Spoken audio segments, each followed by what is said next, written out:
A continuación presento la conferencia de esta mañana llamada Gestión de Riesgos Ambientales y Vulnerabilidad, a cargo de la ingeniera Elena Zúñiga. Me permito leer la hoja de vida de nuestra conferencista invitada. Elena Viviani Zúñiga Rodríguez es ingeniera ambiental por la Universidad Católica de Honduras. Posee varios diplomados, entre ellos el Diplomado de Formación Pedagógica en Educación Superior por la Universidad Pedagógica Nacional Francisco Morazán, el Diplomado de Gestión de la Calidad Total por la Universidad Católica de Honduras, entre otros. Dentro de su recorrido profesional se destaca su experiencia en SESCO como asistente de coordinación de proyecto, fortalecimiento de las iniciativas nacionales y mejoramiento de la cooperación regional para la gestión ambientalmente racional de los contaminantes orgánicos persistentes COPS en residuos de aparatos eléctricos y electrónicos en países de Latinoamérica, capítulo Honduras. También tiene experiencia en el monitoreo de la tortuga marina en el Monumento Natural Marino Archipiélago Cayos Cochinos en temporada de anidamiento, y otras experiencias en el área de investigación sobre sistemas de riesgos, uso de las 3 R's, desechos sólidos, etc. Ingeniera Elena Zúñiga, es un gusto que nos acompañe en Cátedra de la Tierra. Gracias por aceptar la invitación y gracias por compartir con nosotros en esta mañana su tiempo y sus conocimientos. Le cedemos la palabra. Un fuerte aplauso, por favor.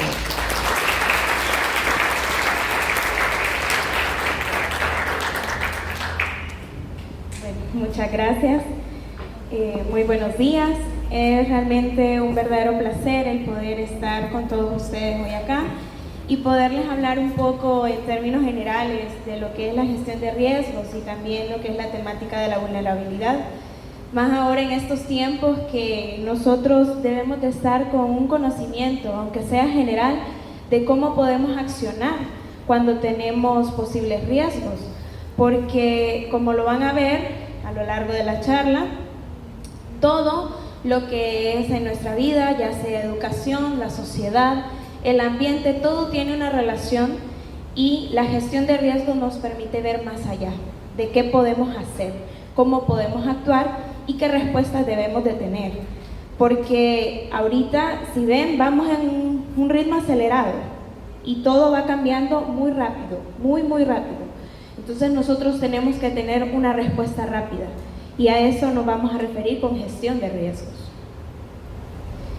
Vamos a tener este contenido en donde vamos a ver algunos conceptos básicos, amenazas, clasificación de las amenazas, los fenómenos naturales y los antropológicos. También vamos a ver la vulnerabilidad, los tipos de vulnerabilidad y el riesgo.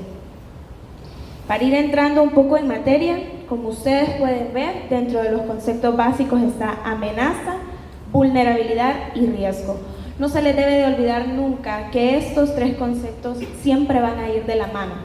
¿Por qué? Porque si yo tengo una amenaza, vamos a tener algún lugar, alguna población que va a tener una vulnerabilidad.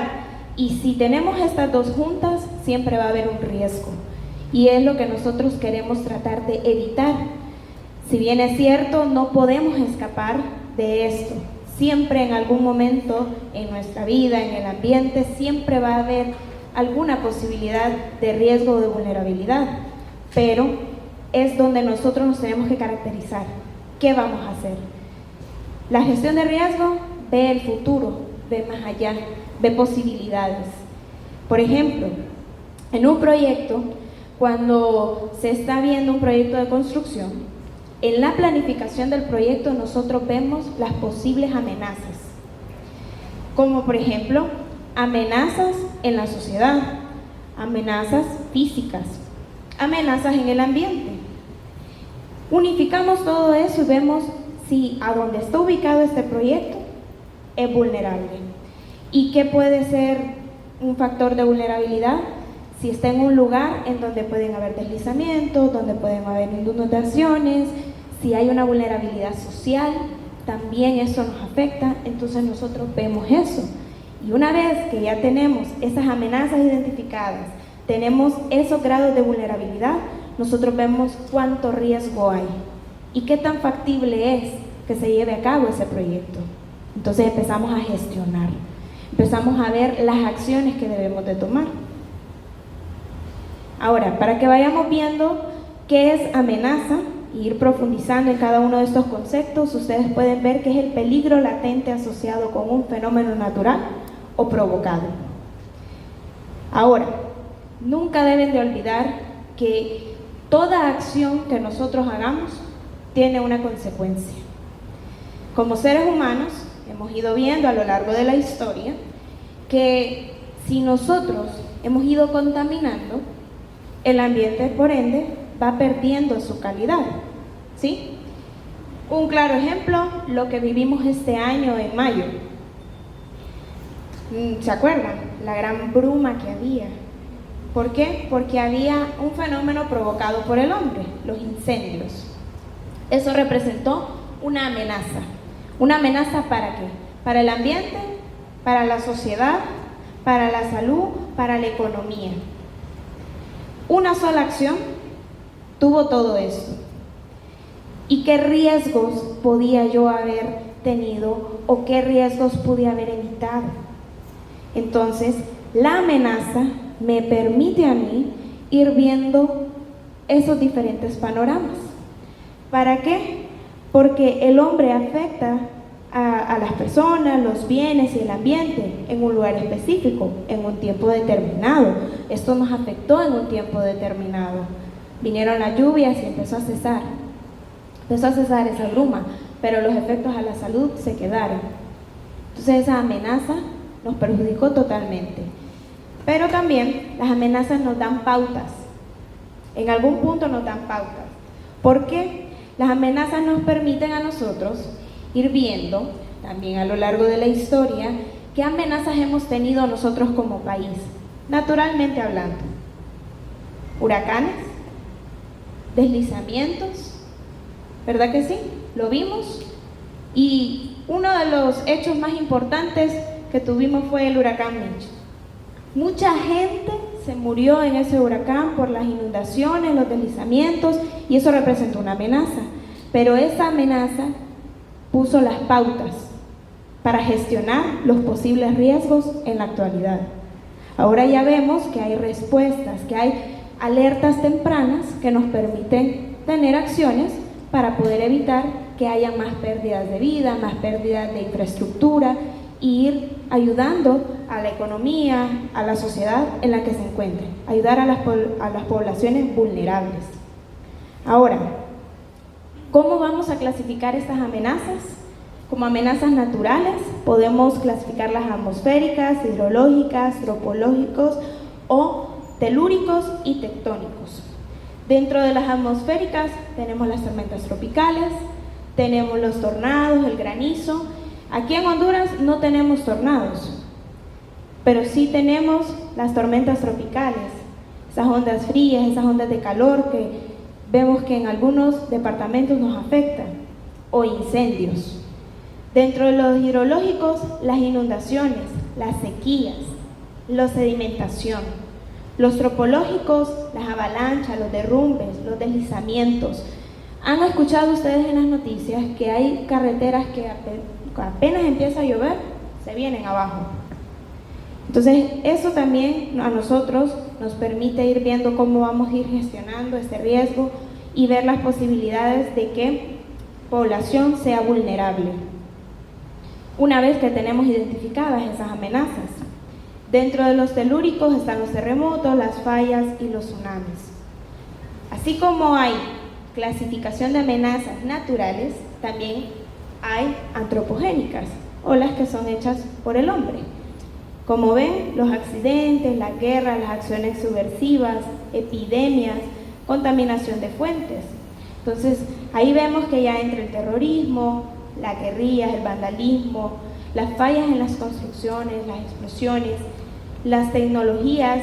Y ahora, con esto es muy importante que sepan que sí, nosotros tenemos parte de esa contaminación de fuentes. Aquí en Honduras tenemos mucha contaminación en cuanto a contaminación tecnológica, porque, como les comentaban al inicio, estuve trabajando en un proyecto que se llamaba Proyecto RAE, Proyecto de Residuos de Aparatos Eléctricos y Electrónicos. Y en este proyecto pudimos ver que Honduras tiene una gran generación de residuos de aparatos eléctricos y electrónicos. Me gusta siempre hacer esta pregunta para que todos vayamos agarrando un poco de conciencia, y es que me gustaría saber cuántos de aquí tienen aparatos eléctricos y electrónicos que ya no funcionan en su casa y los tienen ahí almacenados porque no saben qué hacer con ellos. Levanten la mano, a ver cuántos tienen RAE en su casa. ¿Sí? Ok, ahora, muchos los tenemos ahí guardados porque decimos, uy, sí, podemos contaminar el ambiente. Otros porque decimos, me puede servir las piezas para reparar otra cosa. Sin embargo, también nos estamos viendo expuestos a una contaminación en nuestro hogar por este tipo de residuos. Y mucha gente aquí en el país no se da cuenta de ese tipo de exposición. Pero también otros simplemente los tiran a los ríos o los queman, que es peor. Y aquí creo que más de alguno ha pasado por un río y ha visto algún televisor, alguna refrigeradora, alguna estufa desmantelada y están en los ríos, ¿verdad? Eso contamina. Entonces nosotros estamos haciendo parte de esas amenazas. Estamos amenazando nuestro planeta y, como ven, todas esas acciones van de la mano con la destrucción de nuestra naturaleza. Ahora, dentro de los fenómenos naturales es muy importante que sepamos que es toda manifestación de la naturaleza, que se da con cierta regularidad o aparición extraordinaria. Esto es relevante porque si ustedes se van a la historia, los fenómenos naturales no tenían el mismo impacto unos 30, 40 años atrás que lo que tienen ahora, como por ejemplo los fenómenos geológicos o los hidrometeorológicos. ¿Por qué? Porque la naturaleza va buscando adaptarse a la evolución rápida de la humanidad, a la destrucción rápida de la misma naturaleza. Tiene que ver cómo llegar a estos mismos niveles. Dentro de los fenómenos naturales tenemos las inundaciones, los deslizamientos, que son dos escenarios, dos fenómenos que se dan mucho aquí en nuestro país. Y dentro de los antropogénicos, estos se atribuyen a las acciones humanas y también se dan en la naturaleza. ¿Por qué es importante hablarles de estos conceptos antes de entrar a vulnerabilidad en cuanto a gestión de riesgos? Porque si nosotros sabemos que nuestras acciones están afectando a la naturaleza, nosotros vamos a saber cuán grande va a ser nuestro impacto y cuán grande va a ser el riesgo al que nos tenemos que enfrentar. Pero también, cada vez que nosotros tenemos este tipo de acciones o este tipo de amenazas, eso va a determinar cuánta vulnerabilidad vamos a tener o se va a presentar en nuestra sociedad o en nuestra salud o en nuestra economía. Cuando hablamos de vulnerabilidad, hablamos del nivel o grado de exposición de una comunidad, sus habitantes, sus propiedades. ¿Cuántos aquí han escuchado en las noticias que dicen es una población vulnerable cuando vienen las inundaciones? Creo que casi todos hemos escuchado ese término, ¿sí? Y más ahora en cuanto es tiempo de lluvia, es más frecuente escuchar esto. Pero también a veces se escucha que son una colonia que está vulnerable por las acciones del vandalismo. También se escucha ahí el término de vulnerabilidad. ¿Afecta esto a nuestro ambiente? Y es importante saberlo, claro que sí. ¿Qué tipos de vulnerabilidad tenemos? Son 11 tipos. Y como ven, hay entre lo natural y también lo antropogénico. Está también las acciones humanas. Tenemos lo natural, la vulnerabilidad física o ubicacional, la económica, la social, la política, la técnica, la filosófica, la cultural, la educativa, la ecológica y la institucional. Todas y cada una de ellas llevan una línea o una secuencia. Y si obviamente hay una que se presenta, puede que se presenten unas 3 más, 4 más. ¿Por qué? Porque todas van de la mano. Eso quiero que siempre lo tengan muy claro. Cuando hablamos de efectos en el ambiente, de riesgos, cuando hablamos de degradación o lo que sea que tenga que ver con el ambiente, siempre eso es un ciclo. Y como se lo dije al inicio, cada acción que usted haga va a tener un efecto, no solo en su futuro, no solo en su economía, sino que también en el ambiente. Nunca pueden desligar ustedes del ambiente una acción económica, una acción cultural, una acción educativa, nunca. Porque sin educación, la gente no va a saber qué hacer. Hoy ustedes ya llevan otro poco más de conocimiento en cuanto a estos conceptos que llevan relación en gestión de riesgos. Ya ustedes hoy brincaron esa gradita y ya saben qué pueden hacer, ya saben que tienen acciones que pueden tomar y que pueden ayudar. Para seguir con la charla, tenemos la vulnerabilidad natural, que como ven, es esa vulnerabilidad propia del ser humano que está determinada por las condiciones ambientales. Esa vulnerabilidad natural que se nos dan ahí mismo en nuestra sociedad, como por ejemplo, si se viene colina abajo un edificio, ya afecta.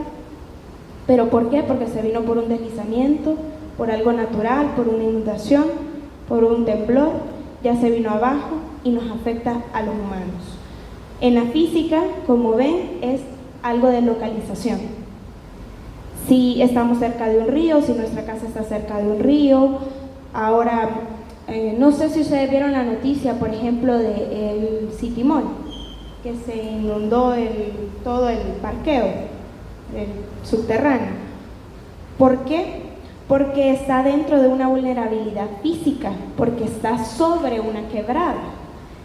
Y como no se hizo tal vez un buen embaulamiento de esa quebrada, entonces al haber una mayor crecida, porque hay muchas lluvias, esta sigue su cauce y creció y se inundó. Entonces ahí vemos la vulnerabilidad física, pero también vemos la vulnerabilidad natural. ¿Ya ven que tienen una relación? En la económica, esta existe una relación entre el nivel de ingreso de individuos y comunidades y la debilidad de sufrir las consecuencias de fenómenos naturales. Aquí lo vemos, por ejemplo, en las colonias o en los caseríos que están cerca de los ríos. Ellos tienen una vulnerabilidad económica porque tal vez el ingreso no sea tanto y viven ahí, y al haber una inundación se viene un deslizamiento, también se ven afectados. Entonces vemos una vulnerabilidad económica, pero también natural, también física. En lo social, como ven, una sociedad o comunidad dividida, sin liderazgo, con bajo nivel de organización a nivel local, es muy vulnerable. Por eso es importante, y no sé si ustedes ahora lo han escuchado, que por ejemplo las pequeñas residenciales, las colonias, los barrios, tienen patronatos. Estos patronatos les sirven a la comunidad para poder tener proyectos, que lleguen a tener centros de recreación, que tengan parques, que las calles estén bien cuidadas. Para eso sirven estos patronatos. Pero también en la parte social nos habla del liderazgo ya más grande, de las autoridades. Si no tenemos una autoridad que se preocupe por la necesidad social, por la necesidad de la población, nuestra vulnerabilidad crece. Si no tenemos un alcalde que se preocupe por tapar los baches de las calles, nuestras calles van a estar dañadas. Si no tenemos a alguien que se preocupe por hacer un buen cauce de los ríos, vamos a tener inundaciones todo el tiempo. Si no limpiamos nuestras calles, vamos a tener un desastre todo el tiempo. Entonces, como ven, la autoridad tiene una gran relevancia y, nuevamente, lo social tiene un impacto con la vulnerabilidad económica, con la vulnerabilidad natural, con la física, y vamos viendo cómo se van relacionando. En la política, que este es un tema a veces un poco controversial, pero es cuando ese nivel de autonomía que posee una comunidad para la toma de decisiones que la afectan es bajo. Si no tenemos políticos que tomen decisiones para poder desarrollarnos más, entonces cuesta, ¿sí? Proyectos.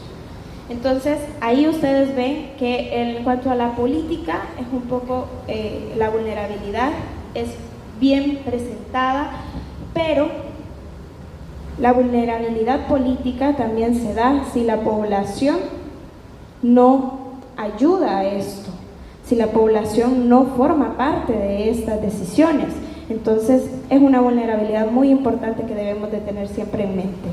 La vulnerabilidad técnica es cuando hablamos de esa falta de infraestructura, esa falta de sistemas, esa falta de conocimientos técnicos. Si nosotros tenemos poco conocimiento técnico cuando vamos a construir una carretera, por ejemplo, pasa lo que pasa con la carretera de Danlí, porque han luchado con esos deslizamientos, ¿sí? Y nos cuesta un poco. Entonces, en lo técnico han buscado la manera de fortalecer para poder ayudar a que esa carretera se sostenga, a que esa carretera deje de tener tanto deslizamiento. Pero para eso tenemos que fortalecer el conocimiento técnico, la capacidad de la infraestructura, la capacidad de maquinaria. Entonces es muy importante esto. ¿Por qué? Porque si no tenemos una buena capacidad técnica, lo político se ve afectado, lo económico, lo social, lo físico. Ya vamos viendo que se van afectando y van teniendo esta relación. La filosófica o ideológica se refiere a la forma en que la gente concibe la realidad, una sociedad marcada como el fatalismo, la desesperanza. Si hay una sociedad que se siente insegura, si hay una sociedad que se siente que no puede o no tiene mucha accesibilidad a la educación, a la salud, también nos vamos viendo afectados y nos vemos con esa vulnerabilidad. La vulnerabilidad cultural, que esta es una que en nuestra actualidad yo creo que todos sabemos que es una de las que más se presenta también, porque en nuestra sociedad ahora tenemos mucha representación de otras culturas, pero nuestra cultura de nuestro país se ha estado perdiendo y es algo que hay que luchar, porque tenemos mucha relación con otras culturas, que nuevas celebraciones, que antes no se hacían, y vamos perdiendo esa identidad nacional. Entonces esto también es un punto de vulnerabilidad, porque vamos perdiendo la identidad. La educativa, si hay bajos niveles educativos, si no hay un suficiente conocimiento, representa una vulnerabilidad, representa un riesgo. ¿Por qué? Porque si no hay una sociedad que sepa cómo accionar, si no hay una sociedad que tenga conocimientos técnicos, si no hay una sociedad que tenga capacidad de liderazgo, representa un riesgo, porque entonces no podemos hacer muchas actividades, muchos proyectos. La ecológica es el resultado del impacto de las actividades humanas en el sistema ecológico. Como ven, la naturaleza quiere compensar esos impactos negativos que la sociedad ha ido haciendo a lo largo del tiempo. La naturaleza quiere recuperarse de eso y eso aumenta también nuestra capacidad de riesgo. La institucional, si nosotros tenemos instituciones que tanto públicas como privadas que no tengan esta capacidad de poder seguirse capacitando o tener el equipo adecuado, se van volviendo obsoletos. Entonces, no hay una respuesta temprana para posibles riesgos y eso ya nos va haciendo un poco vulnerables. Y la global, que esa no estaba dentro de las 11, porque la global es esa relación, es esa suma de todas estas vulnerabilidades que les acabo de decir. Todo esto nos lleva a una vulnerabilidad global. Y para ir avanzando, y creo que este es el punto en donde más debemos de empezar a ver la relación. Cuando hablamos de riesgo es esa probabilidad de pérdidas o daños en las personas, los bienes y el ambiente. Y como ven, nuevamente está esta relación de amenaza, riesgo y vulnerabilidad. Nunca podemos desligar ninguno de estos tres conceptos. ¿Por qué les digo que no podemos desligarlos? por lo de la siguiente imagen. Si nosotros sumamos amenaza y vulnerabilidad, esto nos da igual a riesgo. A mayor amenaza más mayor vulnerabilidad, nos da igual un alto riesgo. Pero si yo tengo una alta amenaza, pero disminuyo el grado de vulnerabilidad, yo puedo empezar a tener una reducción del riesgo. Y es ahí donde entra la gestión de riesgo, la adopción de medidas que me permitan a mí responder de una manera adecuada para disminuir mis amenazas y mi vulnerabilidad. Si yo tengo una gestión de riesgos adecuada, yo puedo tener un mayor desarrollo. Si yo tengo un mayor desarrollo, yo puedo gestionar de una manera más adecuada el riesgo. Nunca deben de olvidar esto. Ahora, yo quisiera saber si ustedes en algún momento de su vida me pueden dar algún ejemplo, y viéndolo así, algún factor de riesgo o un ejemplo de un factor de riesgo que ustedes me puedan decir, yo creo que lo puedo solucionar de esta manera. O han visto a lo largo de esta charla, o se han dado cuenta, que cuando hablamos de gestión de riesgos, lo podemos aplicar en todos los aspectos de nuestra vida. ¿Verdad que sí? Yo puedo aplicar la gestión de riesgos en la salud. Yo puedo aplicar la gestión de riesgos en mis estudios. Yo puedo aplicar la gestión de riesgos en un proyecto. Yo puedo aplicar la gestión de riesgos en el desarrollo de una comunidad. La gestión de riesgos ve al futuro, ve los posibles riesgos, pero con una base de la historia, de esas amenazas que ya tuvimos. Ahora, eso es toda la charla. Me gustaría saber si tienen preguntas, si tienen alguna duda, si tienen alguna inquietud para podérselas contestar. Si les gustó, aprendieron algo nuevo, se van con algo nuevo, ¿qué les parece? Hay una pregunta. Sí. Póngase de pie y vamos a sacar el micrófono para que todos vean.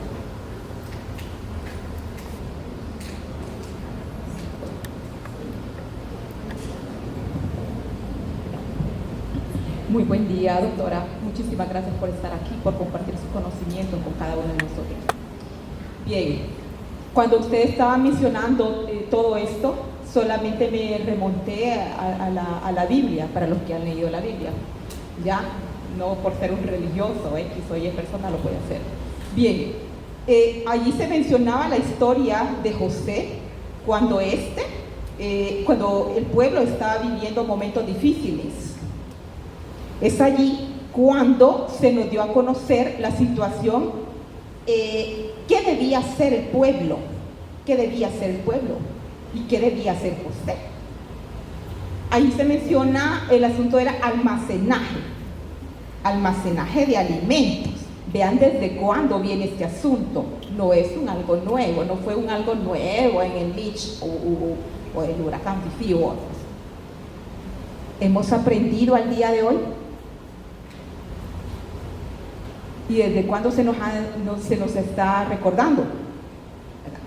Entonces, esta situación, esta historia, con lo sucedido y con lo que va a seguir sucediendo, porque los huracanes y todo esto, pues nadie puede decir, no, hasta aquí, eso ya no va a continuar. Entonces, hemos podido comprender lo que le damos a la tierra lo devuelve. Si bien le damos, es como que yo venga y le dé un pellizcón a la señorita me lo va a devolver. Entonces, así es la tierra, ¿verdad?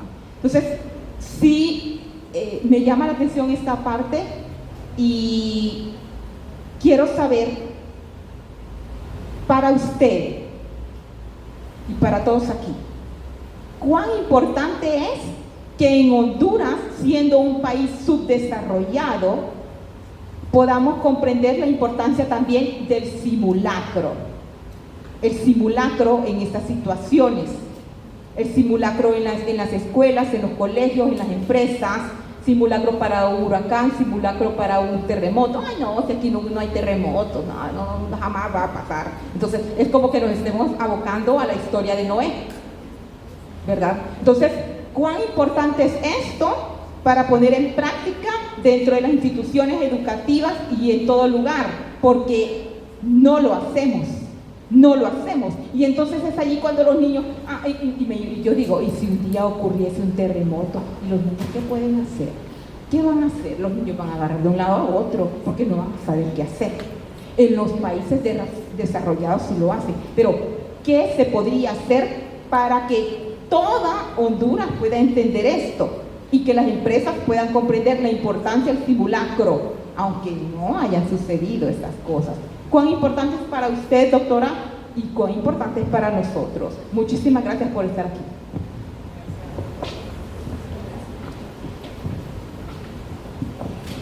Vean qué pregunta tan importante acaba de hacer su compañera. Realmente es muy importante. Para mí es realmente importante que esto sea algo que se empiece a fomentar.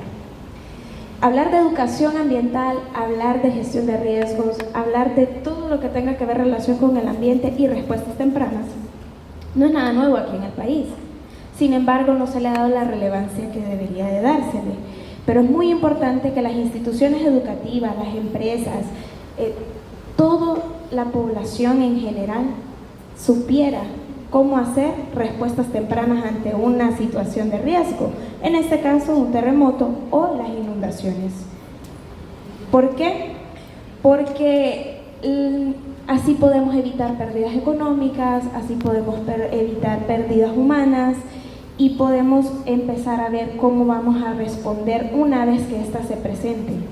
Es muy importante, realmente es muy relevante que esto se empezara a implementar. Sin embargo, como ven, ha sido un poco difícil el poder implementar o el poder darle más relevancia a la educación ambiental o a la gestión en cuanto a riesgos o gestión de residuos o de todo tipo de tema que tenga que ver con el ambiente, darle una relevancia en todo, en nuestros trabajos, en nuestro hogar, en nuestra educación. Ha costado un poco, pero es ahí donde debemos de empezar a cambiar también un poco la cultura de la sociedad. Ahí entra también este cambio de la sociedad, porque lo mirábamos ahorita con el proyecto en el que estuve. Es bien difícil cambiarle también el chip un poco a la población. Si están acostumbrados a que se hagan las cosas de una cierta manera, es bien difícil venirles con algo nuevo y decirles, esto no se hace así, se debería de hacer así, para que usted pueda tener más oportunidades. Entonces, sí es muy relevante, muy importante. Y sería muy bueno que nuestras autoridades, que nosotros también como en educación, le empezáramos a dar esa relevancia. ¿Alguien más?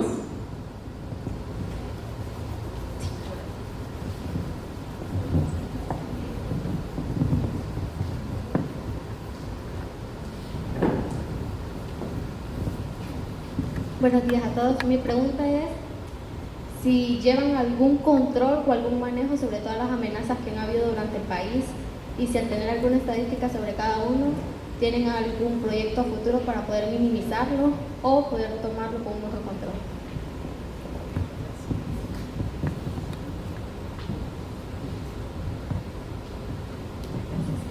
Sí, hay justamente, ustedes han escuchado hablar de Copeco, ¿verdad? Bueno, ellos son los que más se encargan de hacer este tipo de control. Ellos son los que llevan este control histórico, este control estadístico en cuanto a las amenazas, a los posibles escenarios, y no solamente en cuanto a amenazas naturales, sino que también en cuanto a ciertas amenazas en cuanto a la salud. Entonces, ellos son los que llevan un control. En cuanto a proyectos, esto ya depende, porque aquí depende mucho de las alianzas que se hagan con los organismos internacionales y a ver qué proyectos entran. Pero aquí es muy relevante y muy importante tocar que las secretarías, el gobierno como tal, es el encargado de visualizar qué proyectos son los más factibles para poderse desarrollar dentro del país según las necesidades que se presentan. Por ejemplo, tuve la oportunidad el año pasado de estar en un voluntariado con la Federación Luterana Mundial, en donde ellos con algunas organizaciones internacionales hacían formatos de respuesta temprana a cuando se vino lo del huracán Eta y Iota. Y ellos buscaban cómo llegar a esas comunidades vulnerables, cómo llegar a estos lugares en donde posiblemente había más riesgo para dar una respuesta temprana. Empezar a evacuar, empezarles a dar alimento, empezarles a dar un lugar en donde poderlos llevar para evitar justamente estas pérdidas.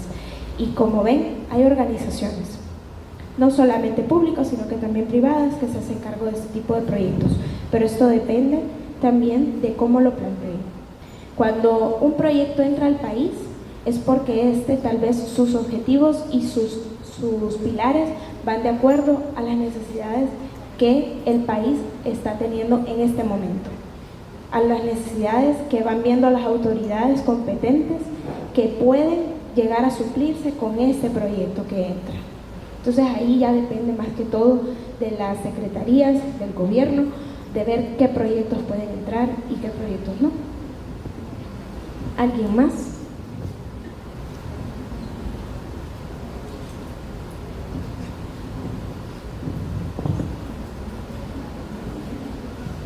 Buenos días, gracias por compartir, como dijo la compañera, con nosotros su conocimiento, no siendo específico de una área que es, a la que pertenezcamos, pero sí también quería comentarle o hacerle la pregunta, ¿qué situación de riesgo manejamos aquí en Honduras? No sé si, me imagino que todos pasamos por el anillo periférico y hemos visto cómo ha sido devastado gran parte de los cerros que están ahí, unas porque van a ser gasolineras, otras porque van a hacer la urbanización. Yo pienso que aparte de la devastación que se está haciendo forestal, que es un gran daño para Honduras, pues para Tegucigalpa más que todo, también es preocupante el crecimiento poblacional que hemos tenido, ¿verdad? Entonces eso me gustaría que usted nos aclarara, no que nos aclarara, sino que nos dirigiera qué ha hecho o cuáles son los entes encargados para poder regularizar tanto devastamiento, tanta urbanización, tantos centros comerciales hechos sin medir las consecuencias de lo que están haciendo. Porque pienso que debido a eso, ahora Tegucigalpa es más inundable que nunca, es más riesgosa que nunca para vivir. Gracias.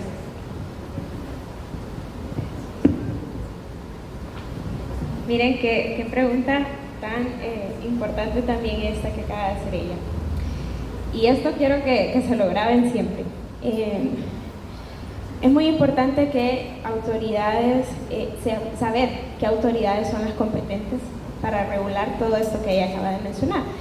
En este caso, en cuanto al crecimiento poblacional, los proyectos, todo esto, cada secretaría tiene su responsabilidad, pero todas van ligadas de alguna u otra manera. En este caso, por ejemplo, el crecimiento poblacional, salud. En este caso. También en cuanto a los proyectos, a la deforestación, aquí entra en juego la Secretaría de Recursos Naturales y Ambiente, SERNA, entra en juego también el ICF, el Instituto de Conservación Forestal. ¿Por qué? Para que un proyecto se lleve a cabo, para que un proyecto pueda realizarse, siempre se hacen evaluaciones, dependiendo la categoría de impacto que éste vaya a tener en la sociedad y en el ambiente en el que se va a encontrar. E igual a los ecosistemas, e igual a lo que haya en cuanto a naturaleza. Siempre. Dependiendo de esa categoría, entonces es que se hacen ciertas medidas para mitigar el daño. SERNA, el ICF trabajan juntos, si es algo de deforestación, si es algo de infraestructura, junto con el gobierno, la alcaldía, la empresa que lo vaya a realizar, hacen el proyecto y van evaluando. Si la empresa cumple con las medidas que los entes que regulan y se las han dado y ellos cumplen, entonces el ente que regula aquí en el gobierno, que gobierna aquí en nuestro país les da la autorización. Cada proyecto que ustedes ven es porque ha tenido o ha pasado un proceso de autorización, ha pasado un proceso de evaluación, ha pasado un proceso de planificación. Ningún proyecto que ustedes ven en cuanto a construcción o infraestructura o de también urbanización, lo que ustedes se quieran poner, imaginarse, todos y cada uno de estos proyectos han sido evaluados.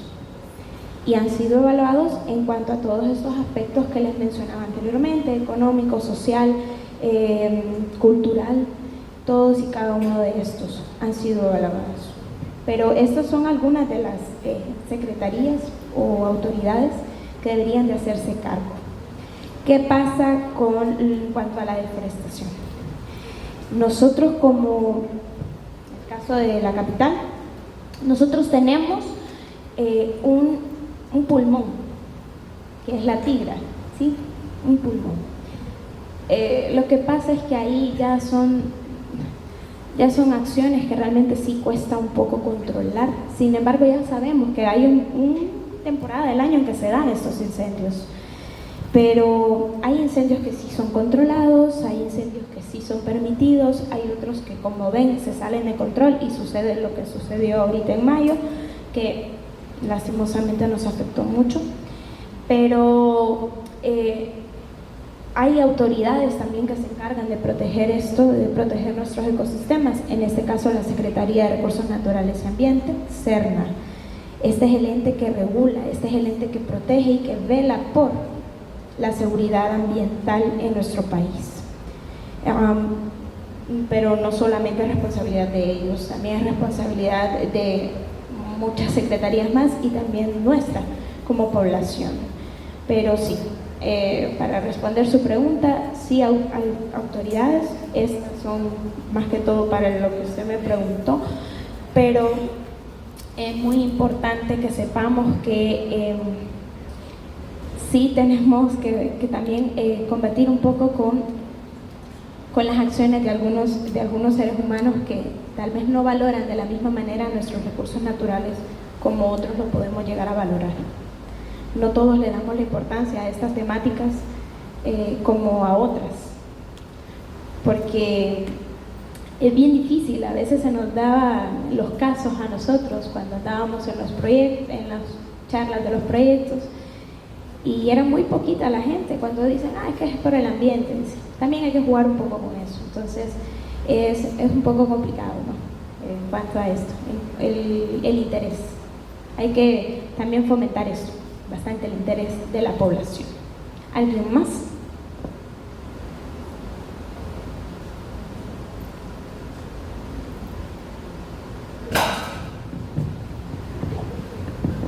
Agradecemos a la ingeniera Elena Zúñiga por compartir en esta mañana su tiempo y su conocimiento con nosotros. Espero que todos hayamos aprendido algo nuevo y valioso en esta mañana.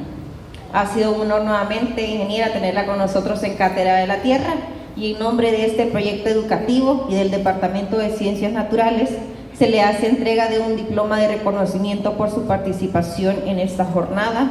El diploma dice: Universidad Pedagógica Nacional Francisco Morazán, Facultad de Ciencias Básicas, Departamento de Ciencias Naturales.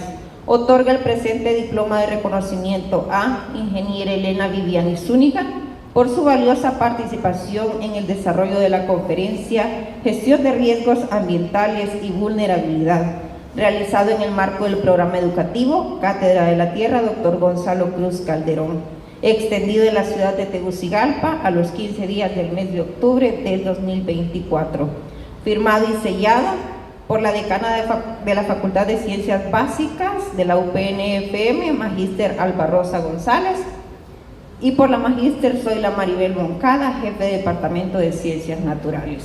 Brindamos un fuerte aplauso, por favor, a la ingeniera Elena Viviani Zúñiga.